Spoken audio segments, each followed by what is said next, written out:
चलो बच्चों आइए इस प्रश्न को पढ़ते हैं। बोला जा रहा है आर त्रिज्या वाले वृत्त के आकार में बने ओवर ब्रिज पर एक मोटरसाइकिल एक समान चाल से चल रही है। जब मोटरसाइकिल ब्रिज पर चढ़ रही है उस समय ब्रिज द्वारा मोटरसाइकिल पर लगता अभिलंब बल, पहला ऑप्शन है बढ़ता है, दूसरा ऑप्शन है घटता है, तीसरा ऑप्शन है बराबर रहता है, चौथा ऑप्शन है घटता बढ़ता रहता है। आइए इस प्रश्न की मुख्य अवधारणा की चर्चा करें। मुख्य अवधारणा, मान लीजिए एक वस्तु जो है वो वृत्तीय गति कर रहा है, इस तरीके से वृत्तीय पथ है उसका, किसी छड़ पर मान लीजिए यहाँ पे वस्तु है, इस छड़ पर इसका गति मान लीजिए v है और यहाँ पे केंद्र है और जो वृत्त है उसकी त्रिज्या r है। इस अवस्था में यहाँ वस्तु को इस वृत्त में घुमाने के लिए जरूरी है कि हम केंद्र की तरफ सदैव एक बल लगाएं।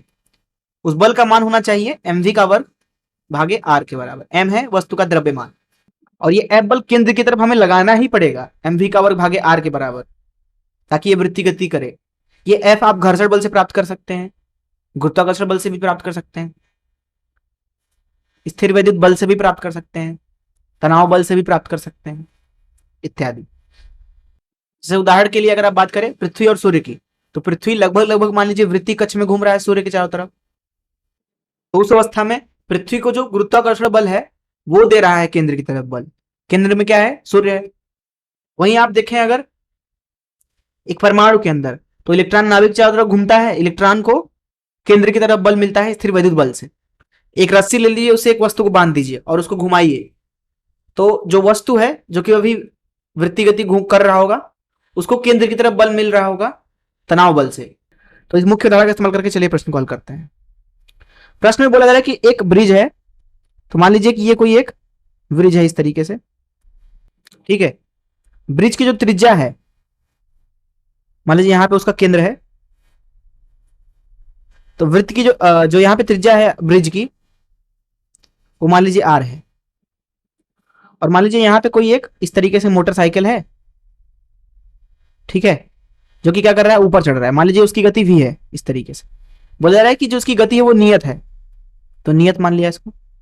अब देखिए यहां पे है a, यहां पे है b। अभी बात करते हैं चढ़ते समय, अर्थात a से b के लिए।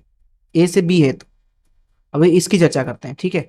देखिए मोटरसाइकिल को देखिए, उसका द्रव्यमान मान लीजिए कि m है, तो इसके ऊपर कौन कौन सा बल लग रहा है? पहला तो ये सड़क लगाएगा, ब्रिज लगाएगा इसके ऊपर बल अपने सतह के अभिलंबवत इस तरीके से n मान लीजिए। दूसरा है वस्तु के ऊपर लगने वाला गुरुत्वाकर्षण बल, जो कि दरअसल यहां पे होगा इस तरीके से नीचे mg। मान लीजिए n और mg के बीच में जो कोण है वो थीटा है इस तरीके से। और क्योंकि जो ये गाड़ी है वो एक वृत्ताकार पथ पे घूम रहा है, चल रहा है, तो उसको केंद्र की तरफ बल चाहिए। कितना बल चाहिए केंद्र की तरफ? F। केंद्र की तरफ कितना चाहिए बल उसको? mv का वर्ग भागे r के बराबर। और ये केंद्र का बल उसके कहां से मिलेगा? mg और n से। जो ये केंद्र वाला बल है वो हो जाएगा mg cos थीटा, क्योंकि यहां पे जो बल है उसका इधर की दिशा में हिस्सा आएगा mg cos थीटा और इधर आएगा mg sin थीटा। और क्योंकि n जो है वो इसके विपरीत है तो ऋण n कर देंगे। ये किसके बराबर होना चाहिए? mv का वर्ग भागे r के बराबर। अब देखिए प्रश्न में बोला गया कि गति नियत है, मतलब यहाँ पे v नियत है, त्रिज्या भी नियत ही है ब्रिज की, द्रव्यमान भी नियत है।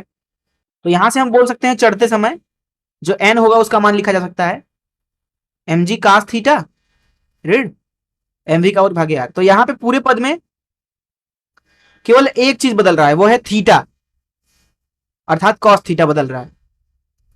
अब देखते हैं चढ़ते समय थीटा किस तरीके से परिवर्तित हो रहा है। देखिए यहां पे इस स्थिति को वापस से बना लेते हैं इस तरीके से। देखिए जब चढ़ते समय आप देखोगे तो थीटा क्या है? यहां पे थीटा है सतह के अभिलंबवत एक अगर रेखा खींचिएगा तो उससे mg की कोण, या फिर आप ऐसे बोल सकते हो कि जो यहां पे केंद्र है, ब्रिज जो है एक वृत्तीय है, तो वृत्तीय केंद्र जो है उसको अगर हम वस्तु से मिला दें तो उस त्रिज्या के साथ mg का कोण। आप यहां पे देखोगे तो ऊपर चढ़ते समय, यहां पे आप देखो ऊपर चढ़ते समय जिस तरीके से वस्तु जो है वो ऊपर जा रही है इस तरीके से, उस तरीके से mg कभी इस तरीके से, इस तरीके से और इस तरीके से। तो यहां पे आप देख पा रहे होगे कि जो थीटा है वो लगातार घटता जा रहा है और अधिकतम बिंदु पे तो थीटा 0 हो जाएगा। तो यहां आप बोल सकते हो कि चढ़ते